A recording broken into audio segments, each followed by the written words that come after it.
आप सबका मैं इस मंच के माध्यम से स्वागत वंदन अभिनंदन करती हूँ। दूर दराज से आए हुए अतिथियों का पूज सारनाथ से चलकर पूज भिक्षु संघ को मेरा सादर बंदानी। दूर दराज से आए हुए अतिथियों का मैं स्वागत वंदन अभिनंदन करती हूँ। छोटे छोटे नन्हे मुन्ने बच्चों का और यहाँ पे बैठे कलाकार भाइयों का पूरी टीम को मैं स्वागत करती हूँ। और सबसे ज्यादा स्वागत वंदन उनका करती हूँ जो इस मोहली ग्राम के प्रधान जी हैं, उनकी पूरी टीम को जो ये कार्यक्रम को भव्य बनाने के लिए और हम लोगों को माइक और मंच देने के लिए बहुत बहुत धन्यवाद स्वागत अर्पित करती हूँ।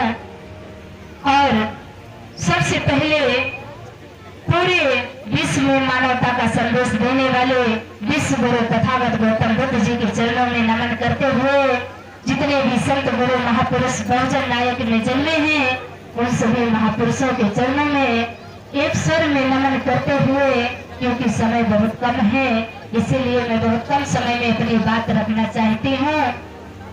आप सभी लोगों का मैं बारंबार नमन वंदन करती हूँ और कहना चाहती हूँ जो मेरा संघर्ष है कि समता और मानवता का आजीवन बिगुल बजाएंगे, समता और मानवता का आजीवन बिगुल बजाएंगे। बाबा के संदेशों को हम घर घर तक पहुँचाएंगे, मानव के अपमान को अब और नहीं सह पाएंगे। बाबा की अभिलाषा है भारत को बौद्ध बनाएंगे, भारत को बौद्ध बनाएंगे। बहुत बहुत धन्यवाद आप लोगों का। अगर मेरी बात अच्छी लगी तो आप लोग तालियों से सम्मान कीजिएगा।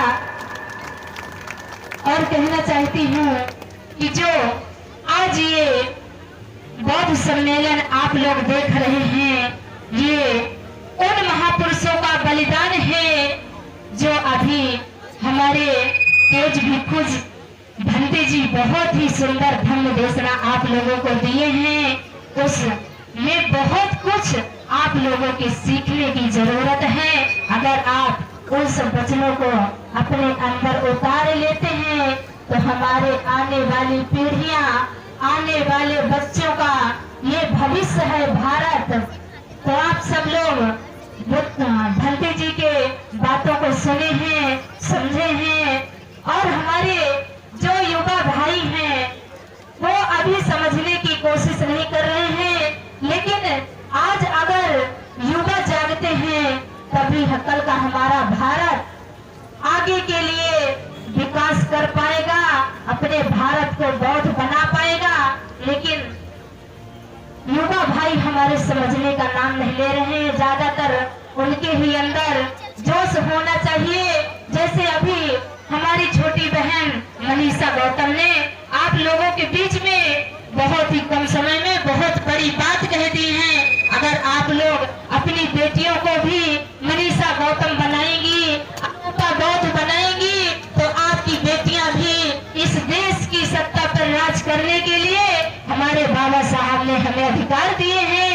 हमें संविधान लिख करके बाबा साहब आर्टिकल 19 में बोलने की आजादी दे रहे हैं कि हमारे देश की बेटियां इस लायक हैं कि माता सावित्री बाई फुले के जैसे हम भी ललकार कर अपने बहनों को जागरूक करने के लिए, अपने अधिकार को पाने के लिए, क्योंकि महिलाओं को सदियों से गुलाम बनाया गया और आज भी भूगट प्रथा से गुलामी की ओर ले जा रहे हैं। हमारी बहनें जागने का नाम ही नहीं ले रही हैं।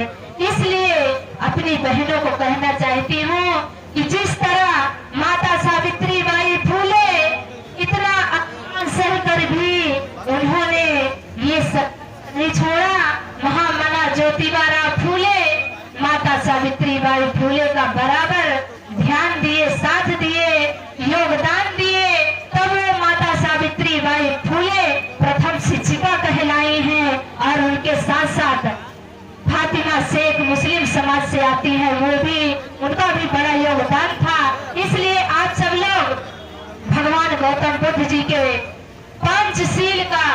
अगर पालन करते हैं तो आप सबका जीवन सुखमय होगा। क्योंकि गौतम बुद्ध जी भी अगर चाहते तो वो भी अपना राजपाट अच्छे से चला सकते थे, लेकिन उनको भी इस समाज के अंदर दुख दिखा, दुख का कारण दिखा, इसलिए उन्होंने अपने महल को छोड़ करके और त्याग करके आज आपको पंचशील का मार्ग दिया है। इसलिए कहना है कि बिन कारण कोई किसी के विरुद्ध नहीं होता, बिन कारण कोई किसी का विरुद्ध नहीं होता, जाति से कभी कोई अशुद्ध नहीं होता, कुछ तो कारण दिखा होगा, वरना इस महलों का राजकुमार आज गौतम बुद्ध नहीं होता, गौतम बुद्ध नहीं होता। यही से अपनी वाणी को विराम दूंगी। नमो बुद्धाय, जय भीम, जय भारत, जय संविधान।